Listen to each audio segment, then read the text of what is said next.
పరమ చమత్కారంగా శ్రీశ్రీ సిరిసిరి మువ్వలో ఓ పద్యం చెప్పాడు. కొంతమంది కవులు కానీ కళాకారులు కానీ ముఖ్యంగా సినిమా దర్శకులు లేకపోతే సినిమా నటులు, ముఖ్యంగా నటులు, దర్శకుల కంటే కూడా నటులు చూసుకోండి. ఒక పెద్ద సినిమా ద్వారా ఏదైనా ఒక నటుడికి గొప్ప పేరు వచ్చేసింది అనుకోండి, బ్రహ్మాండం బ్రహ్మాండం బ్రహ్మాండం, ఇంకా అసలు ఈయన నటుడు లేడు, ఇంక రాజకీయాల్లోకి వస్తే ఓట్లన్నీ ఈయనవే. ఈ వచ్చేదే కదా, ముందు సినిమా తర్వాత రాజకీయాలు.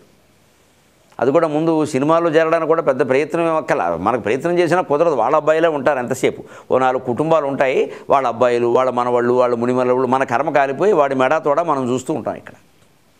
అందుకని అదో కర్మ కదా. రాజకీయంలో వారసత్వం, సినిమాలో వారసత్వం, అన్నింట్లోనూ వారసత్వమే.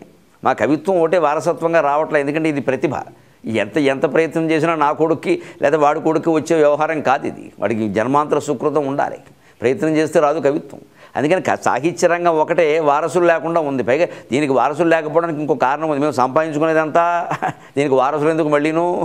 సాహిత్యంలో పెద్ద కూడులు సంపాదించిన వాళ్ళు ఎవరు లేరు ఇక్కడ, సినిమాల్లో రాజకీయాల్లో ఉంటారు. కానీ అందుకని ఇవి ఎవరికి వెళ్ళిపోతాయేమో బెంగ మాకేముండదు, ఉన్నదంతా ఈ భావన ఎవరికి పోతే.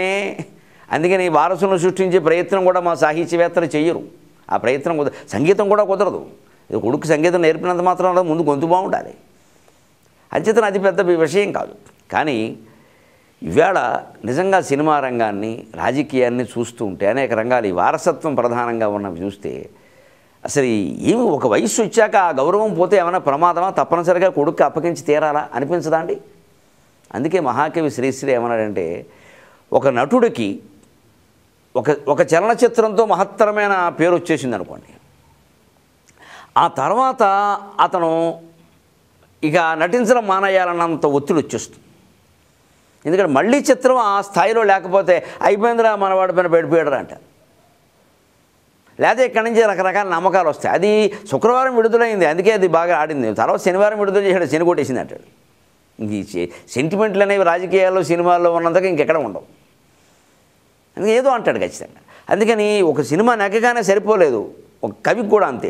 ఒక మహాకావ్యం బ్రహ్మాండమైనది ఏదో బాగా పేరు వచ్చేసింది అనుకోండి, తర్వాత ఏం రాశారు అని అడుగుతూ ఉంటారు. ఈ అడగడం కోసం ఏదో ఒకటి రాయాలి. మనం రాస్తే అది ఆ స్థాయిలో ఉంటుందో ఉండదో. అందుకే మహాకవులైన వాళ్ళు, మీకు శ్రీశ్రీ సహా ఈ పద్యం ఎవరు రాశారో ఆయన సహా చాలామంది విషయంలో జరిగింది ఏమిటంటే, ఒక మహత్తరమైన కావ్యం ఏదైనా వాళ్ళ కళ నుంచి వస్తే తర్వాత వచ్చిన పుస్తకాలు కొంచెం చెత్త. ఆ పాత పేరుతో బతికేశారు అంతే, పాత పేరుతో బతికేశారు. ఎందుకు దానికే శ్రీశ్రీ ఏమంటున్నాడంటే, ఆయనే స్వయంగా ఆయన మీద ఆయనే జోకేసుకుంటూ, కుర్చీలు విరిగిపోతే కూర్చోవడం మాననట్లు, కుర్చీలు విరిగిపోతే కూర్చోవడం మాననట్లు, గొప్ప రచనలను కూర్చే శక్తి నశిస్తే చేర్చదగునొకింత చెత్త సిరిసిరిమువ్వా. కుర్చీలు విరిగిపోతే కూర్చోవడం మాననట్లు. వ్యవహార భాషలో రాశాడు ఈ పద్యాలన్నీ, అందుకని ఇలా ఉంటాయి. కుర్చీలు విరిగిపోతే కూర్చోవడం మాననట్లు, గొప్ప రచనలను కూర్చే శక్తి నశిస్తే చేర్చదగునొకింత చెత్త సిరిసిరిమువ్వా. ఎంత అందంగా చెప్పాడో చూడండి. మన ఇళ్లలో కుర్చీలు ఉంటాయి, అవి విరిగిపోయాయి అనుకోండి, అంత మాత్రం చేత కూర్చోవడం మానేస్తారు. ఇప్పుడు ఈ సోఫాలు ఇవన్నీ వచ్చాక మనకు తెలియట్లేదు. కానీ పూర్వం చెక్క కుర్చీలు మాత్రమే ఉన్నప్పుడు 3 కోళ్ళే ఉన్న కుర్చీలు చాలా ఉండేవి ఇంట్లో. ప్రతి వాళ్ళ ఇంట్లో ఒకటైనా ఉండేది, కనీసం 3 కోళ్ళే ఉంటే ఓ కోడు ఉండదు దానికి. కానీ వాడుతూ ఉంటారు. దాన్ని ఓ మూలకి పెడతారు. సరిగ్గా ఆ కోడు ఏ మూల లేదో ఆ మూల గోడ ఉండేలా పెడతారు. పర్వాలేదు, ఆ గోడ ఉందిగా కూర్చోండి, ఏం కాదు. ఇప్పుడు మళ్ళీ కొత్తది ఎక్కడి నుంచి చేస్తాం? ఎందుకంటే ఇప్పుడు ఈ షాపులు లేవు అలా ఇప్పట్లాగా. ఏదో బయటికి వెళ్ళడం, వెంటనే సోఫా సెట్ కొనేద్దాం. పైగా ఇప్పుడు వాయిదాల పద్ధతి. శుభ్రంగా 50,000 సోఫా, మన దగ్గర ఉన్నవేమో 5,000. ఎక్కర్లేదు, 5,000 ఇచ్చేస్తే మిగిలిన 45,000 వాడు ఏమంటాడు, నెలకు 3,000 అండి వాయిదా. సోఫాలు వాయిదా, కుర్చీలు వాయిదా, అన్నాల బల్ల వాయిదా, అన్నీ కారు వాయిదా, ఇల్లు వాయిదా. చివరికి నెల జీతం వచ్చేసరికి ఈ వాయిదాలన్నీ కట్టడం వల్ల సుఖ సంసారం కూడా వాయిదా. అది ఎప్పుడో అయింది కదా. అంటే వాయిదాల పద్ధతి వల్ల జరుగుతున్న నష్టం ఏమిటంటే, చాలామంది అనవసర వస్తువులను తెచ్చింటో పెట్టుకుంటున్నాం. 50,000 ఒక్కసారి పెట్టాలి అంటే ఎవరి వల్ల కాదు, చాలామంది వల్ల కాదు. కాబట్టి ఊరుకుంటాం. అక్కర్లేదు, మన దగ్గర 5,000 ఉంటే చాలు, 50,000 వస్తువు తెచ్చుకోవచ్చు అంటే ఏమవుతుంది? సమాజంలో ఈ కొనుగోలు శక్తి కాదు, అప్పు చేసే శక్తి పెరుగుతుంది. అందరూ అప్పులు పాలై, నాకు అప్పు లేదు అన్నవాడు ఒక్కడు లేడు. పైగా క్రెడిట్ కార్డు వచ్చిన తర్వాత ఈ అప్పు ఏమవుతుందో ఎంత పెరుగుతుందో ఏమిటో కూడా తెలియట్లా. శుభ్రంగా షాపింగ్కి వెళ్ళడం, అక్కడ ఇచ్చేయడం షిక్ షిక్ అన్నాం. సరిగ్గా తిరుపతిలో గుండు గీసే ముందు అదే నాట్లు షిక్ షిక్ అని 3 నాట్లు పెట్టి మొత్తం గీసేస్తాడు. క్రెడిట్ కార్డు కూడా అంత దిరుక్షవరం. అది మనం గ్రహించట్ల. అందులో మన కుర్రకారకు అసలు తెలియట్లే. ఒక్కొక్కడు పరస వేసుకుని అందులో 3 బ్యాంకులు 6 ట్యాంకులు కార్లు పెట్టుకుంటాడు. పెట్రోల్ దగ్గర నుంచి అన్నీ అగ్గిపొల్ల వరకు మొత్తం ఈ కార్లే.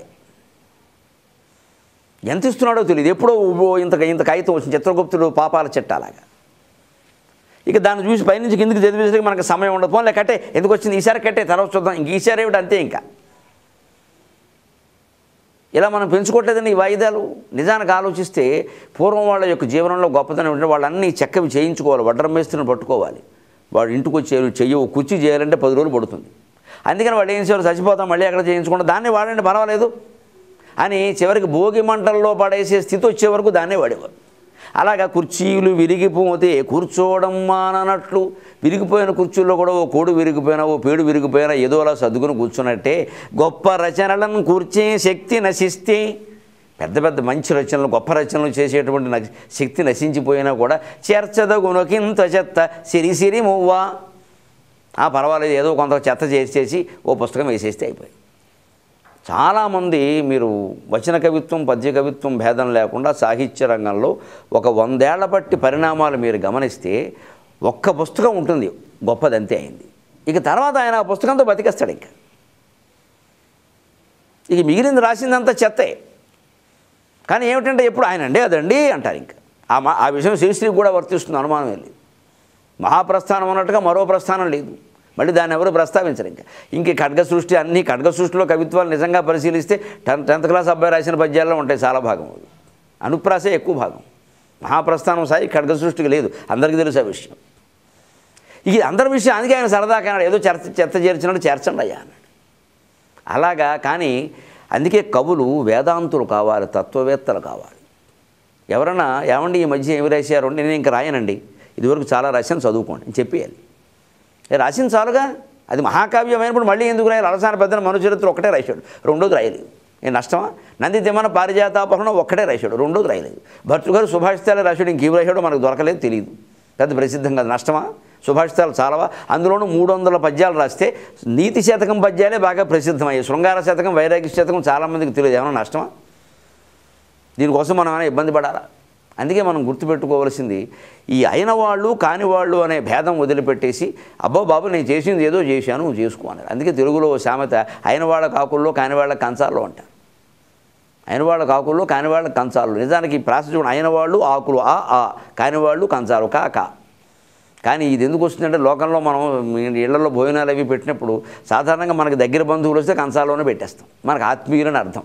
వాళ్ళ ఎంగిలి మనం తిన్నా పర్వాలా, మన ఎంగిలి వాళ్ళు తిన్నా పర్వాలా, అందుకే కంచంలో పెడతాం. బయట వాళ్ళు వస్తే ఆకుల్లో పెడతాం. ఎందుకంటే మరి వాళ్ళ ఎంగిలి మనం తినకూడదు, అది వాళ్ళ కంచం మళ్ళీ మనం వాడకూడదు, మన కంచం వాళ్ళకి పెట్టకూడదు. అందుకని గౌరవం కోసం అనండి ఏదైనా అనండి ఏ ఇబ్బంది లేకుండా ఆకుల్లో పెట్టేస్తాం. ఒక్కోడు ఏం చేస్తాట, అయిన వాళ్ళకే ఆకులు వేస్తాట, కాని వాడికి కంచం పెడుతూ ఉంటాట. అది వాడికి ఇబ్బంది వీడికి ఇబ్బంది. అదే లోకంలో వచ్చింది వాడికి. అయిన వాళ్ళనేమో సరిగ్గా చూడు, కాని వాళ్ళందరూ నెత్తికెక్కించుకుంటూ ఉంటాడు. అందుకని కాస్త లోకంలో బతుకు తెరువు కోసం గమనించాల్సిన విషయం ఇది. అయినా చివరికి కవిత్వం తత్వం మొత్తం జోడించుకుని అయిన వాళ్ళు కాని వాళ్ళు అనే భేదాన్ని కూడా వదిలి అద్వైత స్థితికి వెళ్ళవలసింది.